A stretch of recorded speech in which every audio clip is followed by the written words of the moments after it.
we got this Corsair, and this Corsair, and this also Corsair. It's a full Corsair build. Let's build it. Yeah. We're starting with a new 4000D case, awesome airflow and sleek design. It supports up to 200mm fans on the front and 140mm on top. Perfect for keeping your build cool and quiet. Okay, first we put the CPU onto the motherboard. Then it's time for these RAM sticks and this flipping fast Gen 5 SSD with a built-in heatsink. I mean, who doesn't love fast storage?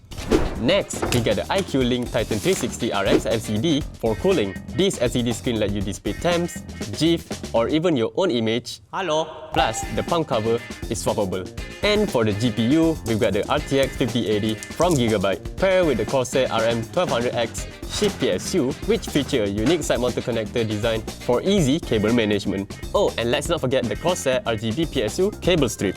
That's bright enough to make you blind though. And here's the best part. With iQ Link, you can control everything like lighting, fan, or pump speed from just one app. It's seamless, clean, and customizable. So if you want a full Corsair for your next build, come by to ADTech. Bye bye.